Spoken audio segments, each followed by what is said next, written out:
morning, good afternoon, good evening, whenever you watching this video. Welcome back to my channel SG Nandwani. आज की video में हम करने वाले हैं थ्योरम्स। थ्योरम जो है डायमंड का काम करती है मैथ्स में। डायमंड का काम कैसे करेगी? क्योंकि थ्योरम्स लास्ट वीडियो में हमने करा 14-15 चैप्टर, जो मैंने बताया था मोस्ट इजी और मोस्ट स्कोरिंग चैप्टर है। उसके बाद आती है थ्योरम्स। इसमें एग्जैक्ट थ्योरम एग्जाम में आता है, एग्जैक्ट बिल्कुल कि इसको इसके इक्वल प्रूव करो, ये प्रूव करना है। और इस बार तो वैसे तुम लोगों के मजे हैं क्योंकि हमारे पास लिमिटेड 4 और 5 थ्योरम्स हैं। पहले हमारे पास चैप्टर 6 में सारी थ्योरम्स थी, Pythagoras, converse of Pythagoras, area of similar triangle. इस बार तो कुछ है ही नहीं, सिर्फ दो थ्योरम है, एक बीपीटी, एक कन्वर्स ऑफ बीपीटी। फिर इसके बाद चैप्टर 10 में भी दो थ्योरम है और एक चैप्टर 1 में, जो डेफिनेटली 101% श्योर है, कंफर्म है कि आएगा ही आएगा। तो ये थ्योरम्स आप बिल्कुल परफेक्ट कर लीजिए, ये आपको बहुत हेल्पफुल रहेगा एग्जाम में। तो चलिए लेट्स स्टार्ट थ्योरम्स। सबसे पहले हम थ्योरम करेंगे चैप्टर 1 से रिलेटेड, जिसमें फॉर एग्जांपल मैं ये ले लेती हूँ, रूट 2 इज इरेशनल। इसे मुझे इरेशनल प्रूव करना है।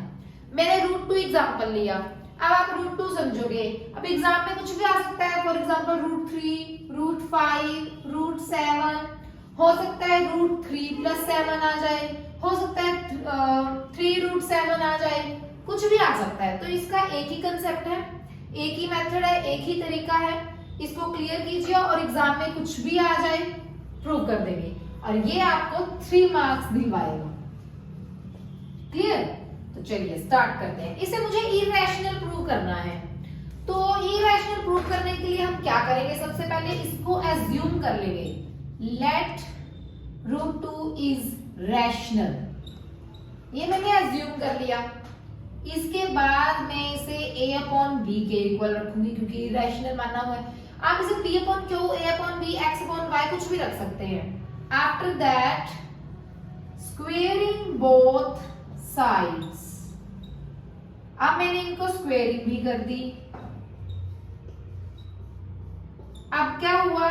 ये कैंसिल आउट, 2/1 a² / b²। अब मैं इसको ऐसे भी लिख सकती हूँ 2b² = a²। मैं इसको ऐसे भी लिख सकती हूँ b² = a²/2। अब यहां तक आपने क्या ऑब्जर्व किया? यहां तक आपने क्या ऑब्जर्व किया? इसमें और इसमें हमने ये ऑब्जर्व किया कि जो a² है is divisible by both a as well as b। दोनों का डिविजिबल है। तो जो मेरा कॉमन फैक्टर है 2, जो है कॉमन फैक्टर है a और b का। 2 is a common factor of a and b। But यहां पर हमें एक चीज मिलती है, एक चीज पता चलती है, ऑब्जर्व होती है कि जो a और b है दे आर नॉट को प्राइम नंबर्स। ये को प्राइम नंबर्स नहीं है।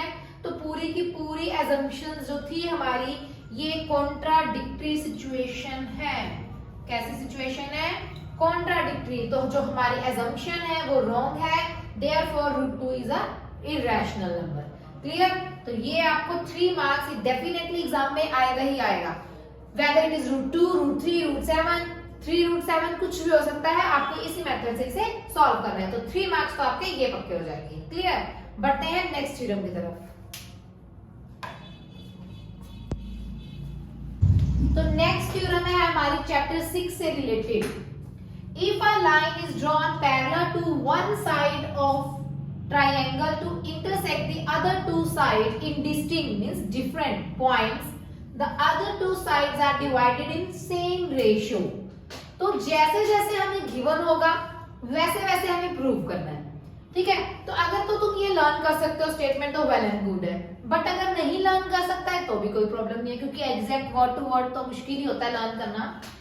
अगर हम इसको बीपीटी शॉर्ट में बोले, बेसिक प्रोपोर्शनल थ्योरम, तो सबको याद रहता है। बट जो मेन चीजें हैं, मेन चीजें जैसे parallel sides, divided in same ratio, intersect each other, तो ये पता होना जरूरी है। तो जैसे जैसे वो कह रहा है हम डायग्राम ड्रॉ करते हैं। If a line is drawn parallel to other two side of triangle, एक मेरे पास ट्राइंगल है ए बी सी, ठीक है।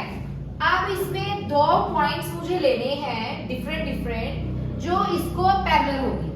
तो मैंने यहां पर ले लिया D and E, क्लियर, यहां तक मेरा clear. Intersect the other two sides in different points, then the same sides are divided in the same ratio. Means जब ये डिवाइड करेंगी तो ये सेम रेशियो में डिवाइड होनी चाहिए, ठीक है। तो मतलब मुझे क्या प्रूफ करना है, जो मुझे क्या क्वेश्चन में समझ आया कि जो AD है जब वो DB को डिवाइड कर रही है तो वो AE और AEC ये सेम रेशियो में हो, क्लियर। ये मेरे को प्रूव करना है यहाँ तक। दोबारा से देख लो ध्यान से, नहीं तो स्क्रीनशॉट ले लो अगर आप ये नोट डाउन नहीं कर सकते इन वर्डिंग का, ठीक है। आप साथ साथ में डायग्राम की कंस्ट्रक्शन करूंगी। कैसे कंस्ट्रक्शन करेंगे, तो कंस्ट्रक्शन करते हैं साथ साथ। यहां पे हम एक परपेंडिकुलर ड्रॉ कर देते हैं N, क्लियर। यहां पर हम एक परपेंडिकुलर ड्रॉ कर देते हैं M। तो साथ साथ कंस्ट्रक्शन लिखते जाएंगे कि DN जो है परपेंडिकुलर है AE पर, same as it is EM जो है परपेंडिकुलर है AD पर, क्लियर। नेक्स्ट इसी तरह मैं B को E से ज्वाइन कर दूंगी, या लिखेंगे join B to E and C to D, clear. यहां तक क्लियर सबको, theorem, proving, construction, diagram. Next अब अगर मैं यहां पर ट्राइंगल ले लूं ADE, यहां मैंने ट्राइंगल ले लिया ADE। अब यहां पर मेरा मन कर रहा है इसका एरिया फाइंड आउट करने का। तो अगर मैं इसका एरिया फाइंड आउट करूं, एरिया ऑफ ट्राइंगल का क्या फॉर्मूला होता है, half into base into height. अब यहां पर बहुत सारे बच्चे क्वेश्चंस करते हैं कि हम बेस इसको एज्यूम करें या इसको एज्यूम करें। तो हम दोनों को एज्यूम करके चलेंगे, पहले हम इस साइड को एज्यूम करके चलेंगे, फिर हम उस तरफ को एज्यूम करके चलेंगे, क्लियर। आपने स्क्रीनशॉट ले लिया इसका, क्योंकि हमारे पास स्पेस नहीं है, इसे हम पहले क्लीन करेंगे फिर आगे इसे सॉल्व करते हैं, ठीक है।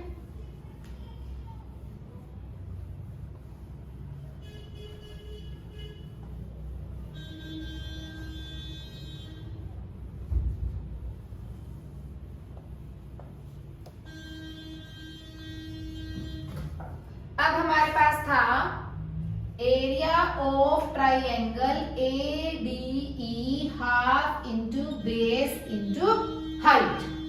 इसी तरह एक बार मैंने ये ट्राइंगल लिया ADE, अब मैं ये ट्राइंगल ले लूंगी BDE, clear. Area of triangle BDE same, half into base into height. Half base कितना है DE, देखो बेस कितना लोगे यहां पर, बेस क्या एज्यूम करोगे, बेस लेंगे हम AD और हाइट लेंगे EM। तो half into AD into EM, same as it is, half into base मेरा कितना आएगा BD और हाइट मेरी कितनी आएगी EM, क्लियर। ये मेरा आ गया हाफ, दोनों में ले लिया मैंने। अब मैं क्या करूंगी, फ्रॉम 1 and 2 या डिवाइड 1 and 2, अब मैं इसको ऐसे ही डिवाइड कर दूंगी। तो मेरा हाफ से हाफ कैंसल, EM से EM कैंसल, तो देखो क्या आ गया AD अपॉन DB। ये मेरी एक साइड प्रूव होगी। देखो इससे पहले जहां आपने स्क्रीनशॉट लिया हुआ है हमें ये प्रूव करना था कि AD upon DB equal AE upon EC। अब जैसे मैंने ये ट्राइंगल लिए, ऐसे मैं उधर से ले लूंगी। एक हम ले लेंगे DEC और ADE अगेन। अब यही क्वेश्चन बच्चे करते हैं, ADE तो पहले लिया, ADE फिर लेंगे। यस, यहाँ पर बेस हमने ये एज्यूम किया था ना, यहाँ पर बेस हम AE एज्यूम करेंगे और नेक्स्ट में EC एज्यूम करेंगे और हाइट दोनों में DN रहेगा। क्लियर? तो क्या यहाँ पर भी अलग से प्रूव करने की नीड है? नो नीड, कोई नीड नहीं है, ज्यादा लॉन्ग हो जाता है और हमें टाइम को मैनेज करके चलना होता है एग्जाम में, तो इसीलिए हम यहाँ पर लिख देंगे सिमिलरली। मैंने शॉर्ट में लिखा, तुम सिमिलरली पूरा भी लिख सकते हो, इतना भी शॉर्ट में नहीं चलना। सिमिलरली AE इक्वल EC, तो ये हमारा प्रूव हो गया AD upon DB equal AE upon EC। यही मुझे इस थ्योरम में प्रूव करना था। इस थ्योरम से हमें एक और चीज पता चलती है। क्या पता चलती है? कि when we know that triangle on the same base and between same parallel lines, when we know that triangle on the same base and between same parallel are always उनका एरिया क्या रहता है? इक्वल। क्लियर? तो ये थी हमारी BPT theorem, I hope आपको clear होगी। नेक्स्ट थ्योरम है हमारी बिल्कुल टोटली पहले वाले के opposite. If a line divide any two sides of triangle in the same ratio. देखो ये हमें लास्ट थ्योरम में प्रूव करना था कि वो सेम रेशियो में प्रूव करो।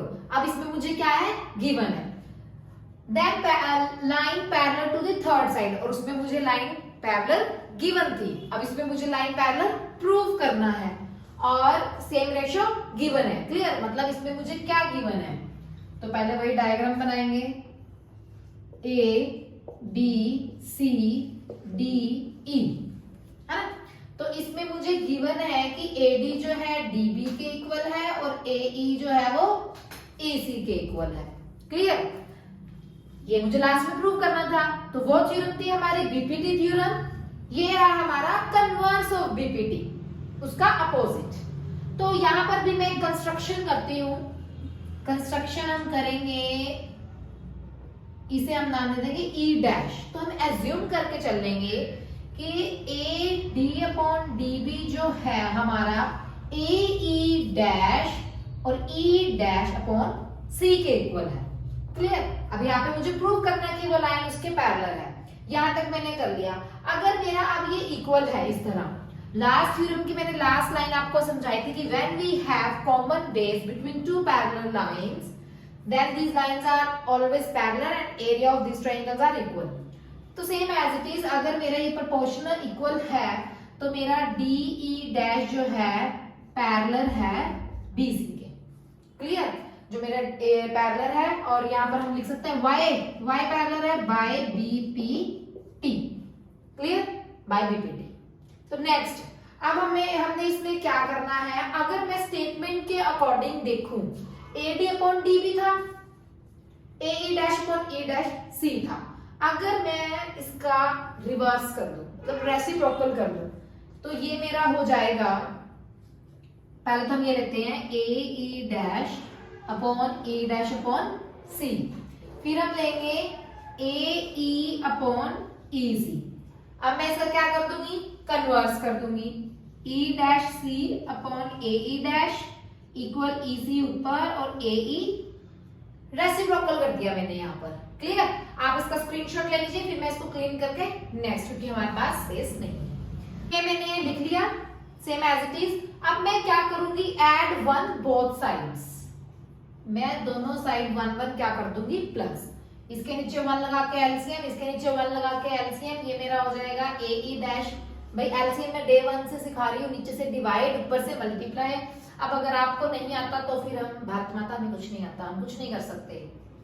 ठीक है? नीचे से डिवाइड, ऊपर से multiply, same as it is AE।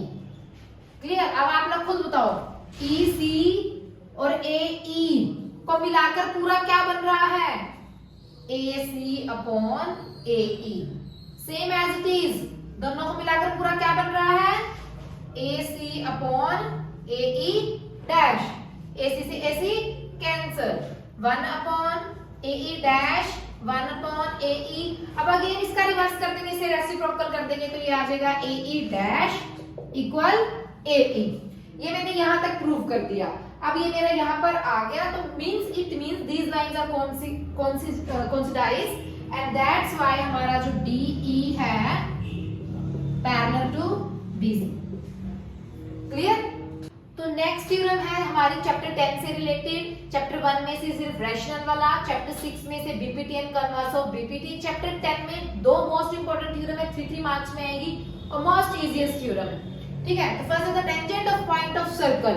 Tangent पता है ना, this is circle, this is tangent to the point of the circle. Clear? Is perpendicular to the radius. For example ये मेरा रेडियस है, इससे perpendicular through the point of contact, ये prove करना है मुझे। क्लियर? तो यहां पर हम एज्यूम कर लेते हैं इसे A B O T। Clear?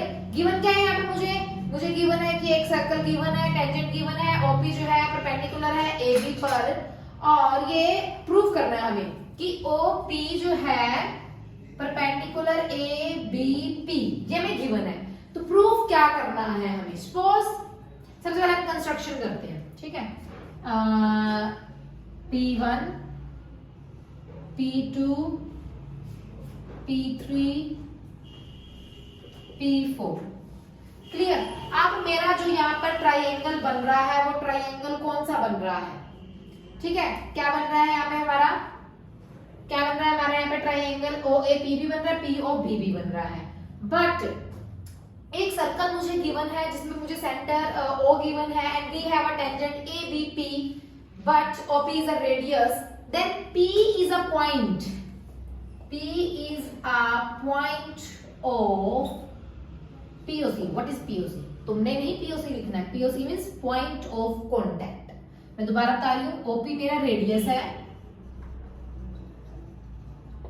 ठीक, एंड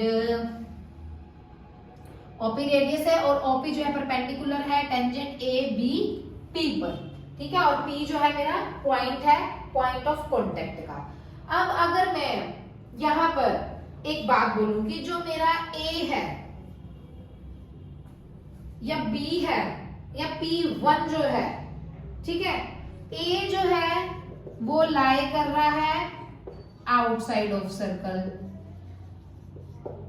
एंड P जो है is perpendicular on the circle. That's why अगर मैं OP1 की बात करूं वो ग्रेटर देन रहेगा OP से, OP2 की बात करूं वो ग्रेटर देन रहेगा OP से, OP3 की बात करूं तो वो ग्रेटर देन रहेगा OP से, OP4 की बात करूं तो वो ग्रेटर देन रहेगा OP से। सो सिंपल, कुछ था ही नहीं इसमें, जस्ट आपको स्टेटमेंट पता होनी चाहिए, डायग्राम पता होना चाहिए और कंसेप्ट कि दिस बस लिखना है आपको अपनी लैंग्वेज में, अपनी प्रेजेंटेशन देनी है।